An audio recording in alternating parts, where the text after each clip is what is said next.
나는 새 하늘과 새 땅을 보았습니다. 이전의 하늘과 이전의 땅이 사라지고 바다도 없어졌습니다. 나는 또 거룩한 도성 새 예루살렘이 남편을 위하여 단장한 신부와 같이 차리고 하나님께로부터 하늘에서 내려오는 것을 보았습니다. 그때에 나는 보좌에서 큰 음성이 울려나오는 것을 들었습니다. 보아라, 하나님의 집이 사람들 가운데 있다. 하나님이 그들과 함께 계실 것이요 그들은 하나님의 백성이 될 것이다.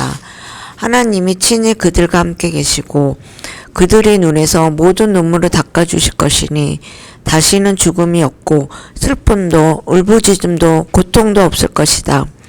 이전 것들이 다 사라져 버렸기 때문이다. 그때에 보좌에 앉으신 분이 말씀하셨다. 보아라, 내가 모든 것을 새롭게 한다. 또 말씀하셨습니다. 기록하여라. 이 말은 신실하고 참되다. 또 나에게 말씀하셨습니다. 다 이루었다. 나는 알파며 오메가, 곧 처음이며 마지막이다. 목마른 사람에게는 내가 생명수 샘물을 거저 마시게 하였다. 이기는 사람은 이것들을 상속받을 것이다. 나는 그의 하나님이 되고 그는 내 자녀가 될 것이다. 그러나 비겁한 자들과 신실하지 못한 자들과 가증한 자들과 살인자들과 음행하는 자들과 마술쟁이들과 우상 숭배자들과 모든 거짓말쟁이들이 차지할 몫은 불과 유황이 타오르는 바다뿐이다. 이것이 둘째 사망이다. 오늘 말씀의 본문은 2026년 저희가 올해의 말씀으로 삼은 요한계시록 21장 5절 말씀이 포함되어 있는 그런 본문입니다. 그리고 이 말씀은 우리가 지난주일 저희가 함께 묵상했던 그 요한계시록 3장의 말씀과 이어지는 말씀이기도 합니다. 그래서 오늘 요한계시록 21장 1절과 8절 말씀을 본문으로 하고 또 설교 제목은 모든 것이 새로워지는 나라라는 그런 제목으로 함께 말씀을 묵상하려고 합니다. 그리고 내년 한 해 동안 저희가 보라 내가 만물을 새롭게 하노라라는 이 말씀을 한 해 동안 또 깊이 묵상하시면서 살아가고 또 이 말씀을 통해서 주시는 은혜를 함께 나눌 수 있기를 원합니다. 지난주에 우리는 요한계시록 3장에 등장하는 빌라델피아 교회를 향한 우리 주님의 위로를 함께 묵상했습니다. 3장 12절 말씀은 세상의 눈으로 볼 때 적은 능력을 가졌으나 끝까지 인내하며 주님의 이름을 배반하지 않았던 이들에게 주어진 확실한 약속이었습니다. 10절 말씀을 잠깐 보면요. 이기는 사람은 내가 내 하나님의 성전의 기둥이 되게 하겠다. 그는 다시는 성전을 떠나지 않을 것이다. 나는 내 하나님의 이름과 내 하나님의 도시 곧 하늘에서 내 하나님께로부터 내려오는 새 예루살렘의 이름과 또 나의 새 이름을 그 사람의 몸에 써두겠다. 이렇게 약속하신 말씀입니다. 빌라델피아 교회 성도들은 지진으로 인해서 늘 흔들리는 땅 위에서 살아가며 불안해했지만 우리 주님께서는 그들에게 흔들리지 않는 성전의 기둥이 될 것과 새 예루살렘에 소속될 것이라는 약속을 하셨습니다. 오늘 우리가 함께 읽은 본문 21장은 바로 그 약속의 실체, 즉 빌라델피아 성도들이 그토록 갈망했던 그 새 예루살렘과 새 하늘과 새 땅이 마침내 역사의 전면에 등장하는 그런 웅장한 장면을 보여줍니다. 우리는 여전히 빌라델피아 교회처럼 적은 능력으로 거대한 세상의 파고를 견디며 살아갑니다. 어제의 근심이 오늘의 한숨이 되고 오늘의 수고가 내일의 피로로 이어지는 일상의 굴레 속에서 우리는 진정한 새로움을 목말라 하고 있습니다. 성경의 마지막 책인 요한계시록은 바로 이러한 한계 속에 갇힌 우리에게 진정한 의미의 새로움이 무엇인지를 선포하고 있습니다. 오늘 본문이 기록될 당시 초대교회 성도들은 극심한 환난과 핍박 그리고 내적인 분열과 영적인 침체라는 그의 외적인, 내적인 그런 이중고를 겪고 있었습니다. 그들에게 요한이 보여준 환상은 그러나 단순히 미래에 일어날 막연한 사건이 아니었습니다.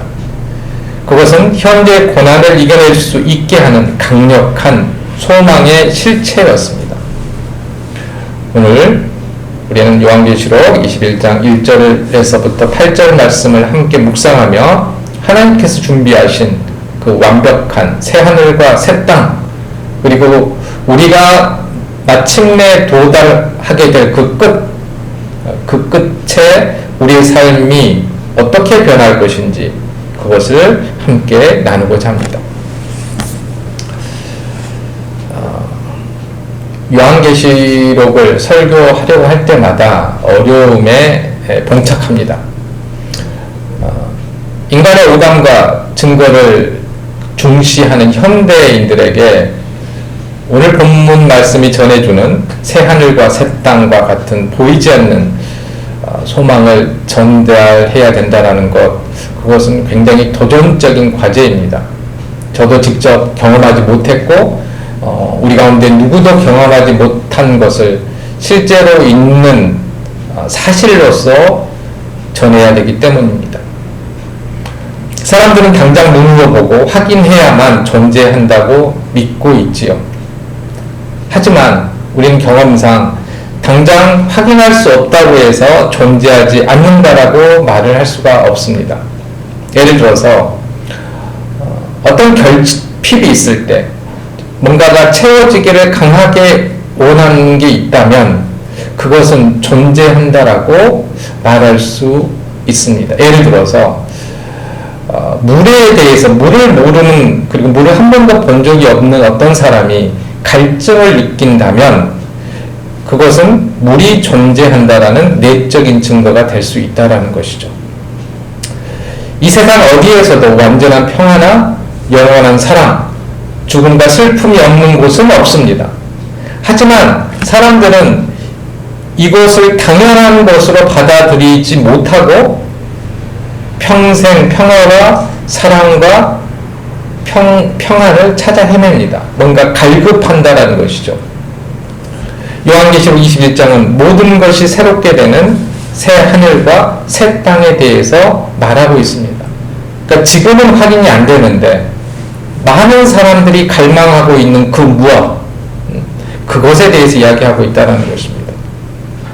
우리가 이런 상황을 갈망하고 있다면 과연 그것은 우리의 착각일까요? 성경은 그것이 착각이 아니라고 말합니다. 오히려 우리가 돌아가야 할 본래의 고향이라고 말합니다. 그리고 이 하늘과 새 땅은 단순히 먼 미래에 있을 어떤 공상이 아니라 지금 우리가 느끼는 그 갈망이 마침내 채워지는 그러한 자리, 그러니까 현실적인 그러한 자리라고도 말을 하고 있습니다.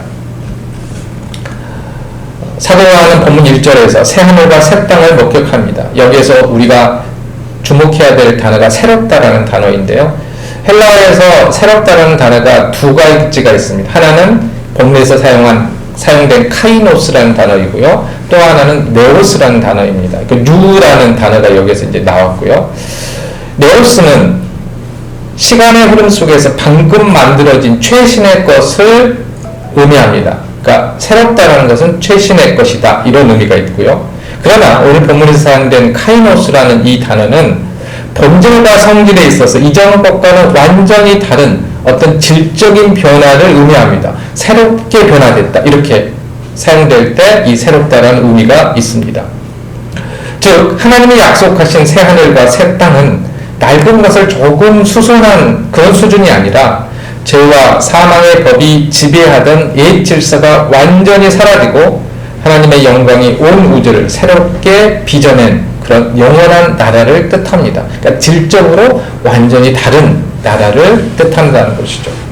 특별히 요한은 바다도 없어졌습니다 라는 말씀을 여기에 덧붙입니다. 그러니까 새 하늘과 새 땅에는 바다가 없다라는 거예요. 회를 좋아하시고 생선을 좋아하시는 분은 조금, 바다를 좋아하시는 분은 좀 실망스러울지 모르겠지만, 그러면 이거는 어떤 의미일까요?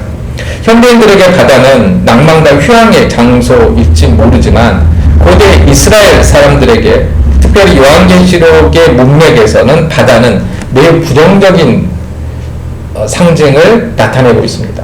바다는 하나님을 대적하는 혼돈과 악이 거하는 곳입니다. 요한계시록 13장에서 짐승이 하나님의 대적인 짐승이 올라오는 것이 바로 바다였습니다. 또한 바다는 사람과 사람 사이를 가로막는 격리와 분리의 장벽이기도 했습니다. 따라서 여기에서 바다가 없다라는 이 말씀은, 이 선언은 하나님을 대적하던 모든 악의 세력이 소멸되었으며 인간을 고립시키고 분열시키던 모든 장벽이 제거되었다. 새하늘과 새 땅에는 그런 건 없다. 악도 없고 서로 소통을 또 사랑을 막을 만한 그러한 장벽이 하나도 없다 하는 그런 뜻입니다. 이 절에 묘사되어 있는 거룩한 도성 새 예루살렘이 바로 하나님께로부터 내려오는 모습이 그려지고 있는데요. 이건 뭐냐면 새 하늘과 새 땅에 이 오게 하는 주도권이 하나님께 있음을 보여주고 있습니다. 그러니까 새 하늘과 새 땅은 인간의 노력으로 이 땅에서 건설되는 유토피아가 아니라는 것입니다. 하나님께서 친히 준비하신 선물이라는 것이죠. 요한은 이성의 아름다움을 신부가 남편을 위해 단장하는 것 같다라고 표현합니다. 이런 표현들은 오늘날에는 약간 문제가 있는 남성 위주의 표현일지는 모르겠지만 이 성경이 기록된 본문에서는 어쨌든 남편이 아내를 위해 신부를 위해서 치장하고 또 신부가 남편을 위해서 치장하는 그런 모습으로 우리가 이해하면 좋겠습니다. 그런데 이 말씀은 구약 성경 전체를 관통하는 하나님과 백성 사이의 언약적 사랑이 완성되었음을 암시합니다. 그러니까 요한계시록의 이 기록된 말씀의 핵심이 뭐냐면은 구약 성경에부터 기록된 하나님의 그 약속이 지켜졌다. 그 약속이 신약 시대에도 제자들과 수많은 복음 전도자를 통해서 이어져 왔고 그 오랜 약속이 이루어졌다라는 것이 중요한 내용이라고 우리가 생각할 수 있습니다. 성도 여러분, 우리가 이 땅에서 누리는 새 것은 곧 낡아지기 마련입니다. 새 집으로 이사해도 시간이 지나면 벽지가 바래죠. 그 다음에 새 차를 사도 이제 많이 타고 다닐수록 엔진이 노후가 됩니다. 이것이 네오스의 한계입니다. 그러니까 새로운 것의 한계이지요. 그러나 우리 주님께서 우리에게 약속하신 변화는 이 네오스, 뉴가 아니라 카이노스입니다. 완전히 질적인 변화인 거죠. 여러분의 상처 입은 마음, 죄로 오염된 성품, 그리고 질병으로 무너진 육신은 단순히 수리되는 것이 아니라 그리스도 영광 아래에서, 그러니까 새 하늘과 새 땅이 임하게 되면 완전히 새로운 존재로 재창조된다는 것입니다. 여러분의 삶을 휘감고 있는, 우리의 삶을 휘감고 있는 불안의 바다는 또한 무엇입니까? 우리 사회를 갈라놓고 있는 이념의 바다, 세대 간의 갈등, 그런 세대 간의 바다, 그리고 우리 가정을 분리시키는 불통의 바다, 이 바다들은 우리를 끊임없이 외롭게 만듭니다. 그러나 우리가 기억해야 합니다. 장차 임할 주님의 나라에서는 그 나라가 다시 있지 않을 것입니다. 그러므로 우리는 비록 지금 거친 파도 위에 서 있을지라도 그 바다를 잠재우시고 마침내 없애실 주님의 통치를 바라보아야 합니다. 세상의 일시적인 새로움에 마음을 빼앗기지 말고 질적으로 완전히 다른 하나님의 나라를 꿈꾸며 오늘을 이겨내는 성도가 되시기를 간절히 바랍니다. 자, 이어지는 3절은 오늘 설교의 핵심이자 성경 전체의 결론이라고 할 수 있는 그러한 음성을 들려줍니다. 보아라, 하나님의 집이 사람들 가운데 있다. 하나님이 그들과 함께 계실 것이요 그들은 하나님의 백성이 될 것이다. 하나님이 친히 그들과 함께 계시고, 여기에서 집이라는 단어가 중요한데요. 개역개정성경에서는 장막이라는 표현을 썼습니다. 이 단어가 나타나면은 이렇게 연상되는 게 있습니다. 바로 출애굽기에서 이스라엘 백성이 광야를 지날 때 하나님께서 거하셨던 성막입니다. 요한복음 1장 14절에서 그 말씀은 육신이 되어 우리 가운데 사셨다. 우리가 이제 익숙한 개역 개정 말씀에 따르면 말씀이 육신이 되어 우리 가운데 거하시네라는 그런 말씀인데요. 여기에서 사용된 단어 역시 이 집장막이라는 그런 단어입니다. 이런 하나님과 인간 사이의 거리감이 완전히 사라졌음을 의미합니다. 과거에 구약시대를 우리가 레위기를 공부했으니까 아실 텐데요. 대제사장조차 1년에 단 한 번 두려움 속에서 하나님께 접근할 수 있었습니다. 하나님의 임재를 경험할 수 있었죠. 단 한 번, 1년에 한 번. 그러나 하나님의 임재, 하나님과 함께함을 지금 우리는 매일 경험할 수 있게 된다는 것이죠. 그리고 새하늘과 새 땅에서 그 하나님과의 만남이 매일매일 일어난다는 것입니다. 하나님은 멀리 계신 그러한 격리된 신이 아니라 우리와 함께 집을 짓고 사시는 친밀한 아버지가 되십니다. 오늘 이 본문의 말씀이 그런 의미입니다. 본문은 그들은 하나님의 백성이 될 것이다. 하나님이 친히 그들과 함께 계시고 라고 강조합니다. 이 또한 구약의 언약이 최종적으로 성취되는 모습입니다. 하나님께서 원하셨던 이스라엘 백성을 광야로 인도하시면서 그 이후에 계속 원하셨던 것들은 그들 가운데 함께 계시는 것이었습니다. 그러나 이스라엘 백성들이 또 로마 백성들이 유대인들이 다 함께 하는 것들을 거부를 했죠.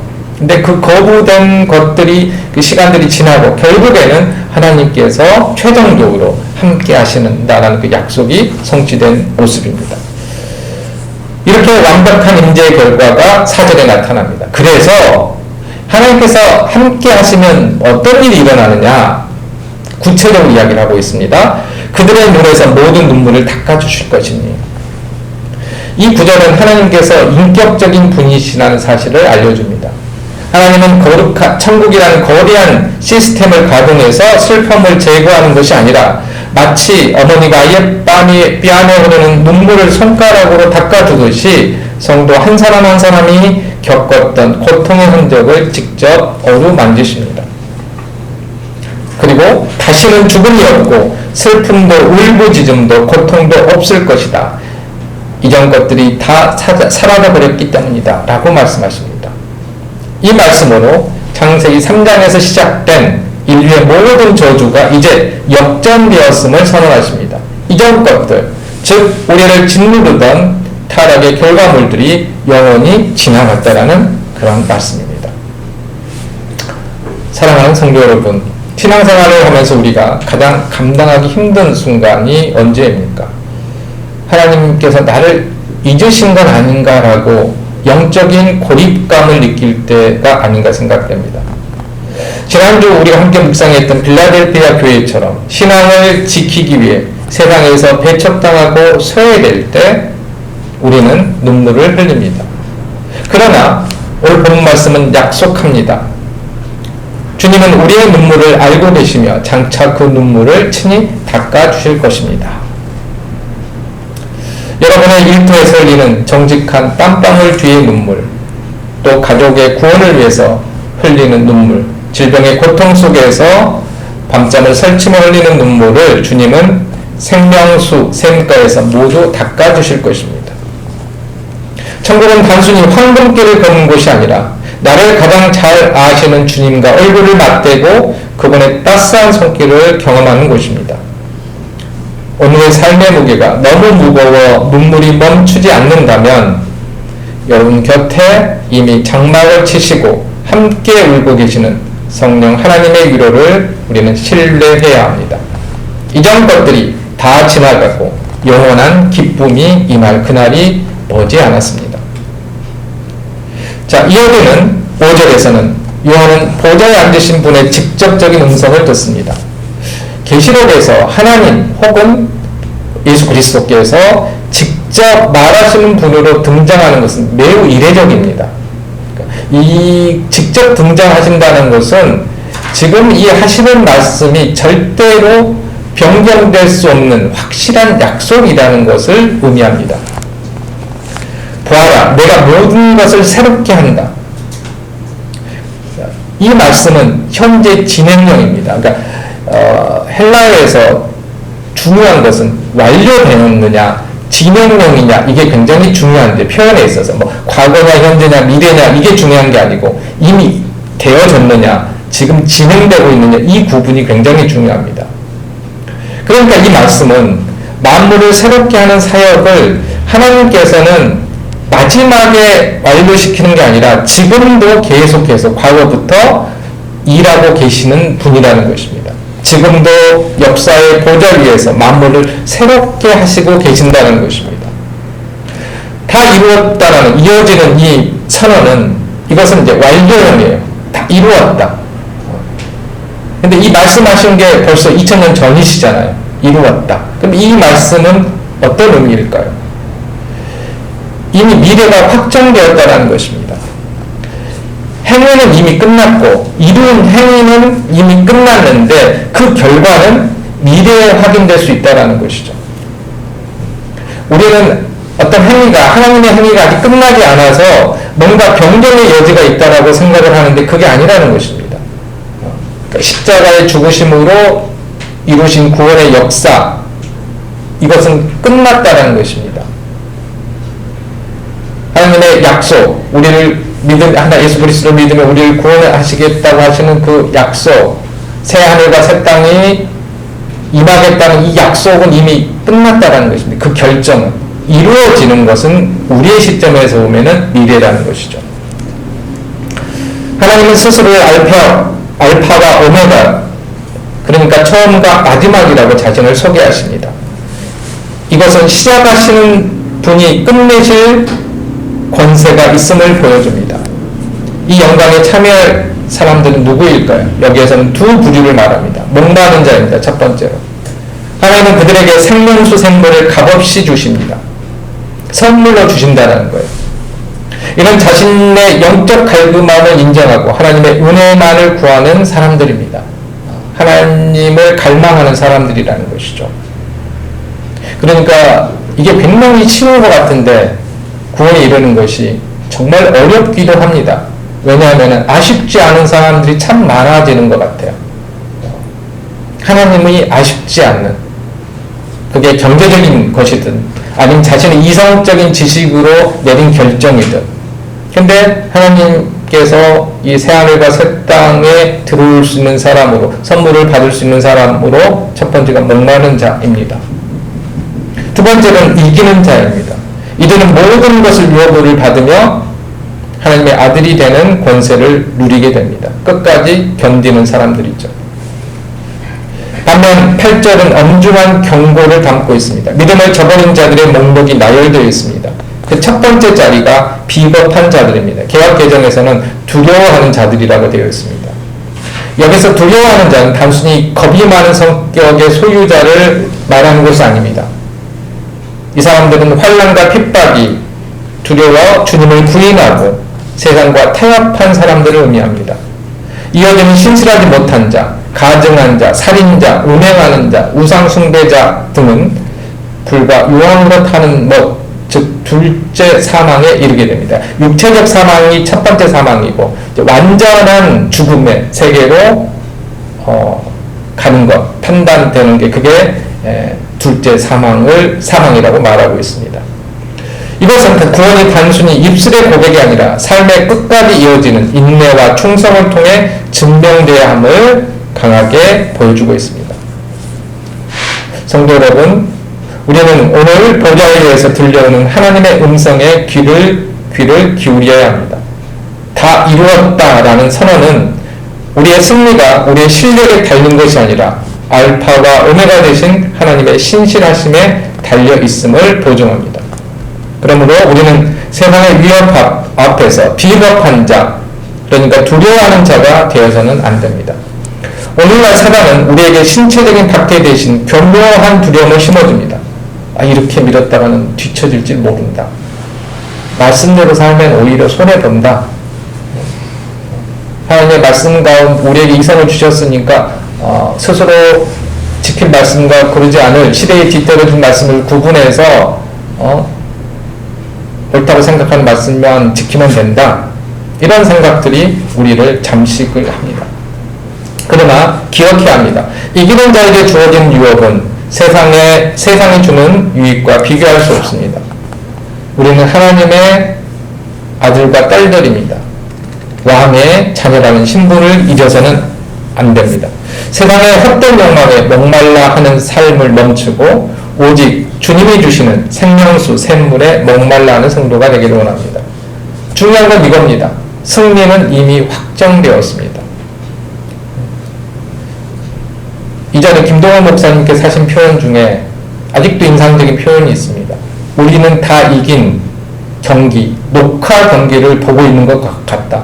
운동 경기에서 이긴 경기, 녹화 경기를 보고 있다는 것이죠. 그러니까 마지막 남아있는 1분, 이 1분까지도 지고 있어도 아무런 긴장감이 없다는 것이 이미 이긴 경기를 알기 때문에 그러한 심정으로 우리가 신앙생활을 해야 된다는 것입니다.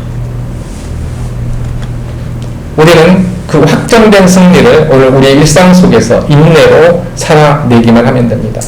말씀을 맺겠습니다. 요한계시록 21장 1절에서 8절은 고난 속에 있던 초대교회 성도들에게 어두운 터널 끝에서 보이는 찬란한 빛이었고 오늘 우리에게는 무의미해 보이는 일상을 견디게 하는 강력한 동력입니다. 우리는 지난주에 빌라델피아 교회를 통해서 적은 능력으로 끝까지 인내할 때 주님께서 새 예루살렘의 이름을 우리 위에 새겨주실 것임을 배웠습니다. 오늘 본문은 그 이름표를 단 우리가 장차 거하게 될 집이 얼마나 영광스러운지를 보여주었습니다. 그곳은 죄와 악의 바다가 사라진 질적으로 새로운 세상이며 하나님께서 우리와 함께 사시며 우리의 모든 눈물을 직접 닦아주시는 사랑의 나라입니다. 그리고 무엇보다도 그 나라는 알파와 오메가 되신 하나님의 권위로 이미 완성되어 있습니다. 우리는 세 가지 진리를 가슴에 새겨야 합니다. 첫 번째로 우리가 바라는 천국은 질적으로 완전히 새로운 카이노스의 창조입니다. 그곳에는 더 이상 우리를 위협하는 혼돈과 악의 세력, 악의 바다가 존재하지 않습니다. 두 번째로 그곳의 핵심은 하나님의 임재입니다. 하나님께서 우리와 함께 거하시며 우리의 모든 상처와 눈물을 닦아주실 것입니다. 마지막 세 번째로 이 영광스러운 미래는 알파와 오메가 되신 하나님의 권위로 보증되었습니다. 우리는 오직 주님의 은혜를 갈망하는 목마름과 끝까지 견디는 믿음으로 이 승리에 참여해야 합니다. 사랑하는 성도 여러분, 이제 우리는 이 두 세계 사이를 사랑하는 사람들입니다. 발은 이 땅에 딛고 있지만 우리의 눈은 하늘에서 내려오는 새 예루살렘을 향해 있어야 합니다. 세상의 거친 파도가 우리를 위협할 때 바다도 없어졌습니다는 말씀을 선포해야 합니다. 삶의 무게에 짓눌려 눈물이 날 때 주님의 따스한 손길이 우리의 뺨에 닿아 있음을 믿음으로 고백해야 합니다. 우리는 이기는 자들입니다. 우리는 하나님의 유혹을 이을 거룩한 자녀들입니다. 다가오는 한 주간도 그리고 2026년 한 해도 모든 것을 새롭게 하시는 주님의 통치를 신뢰하며 세상의 두려움을 이기고 끝까지 믿음의 경주를 완주하시는 저와 여러분이 되시기를 주님의 이름으로 간절히 축원합니다.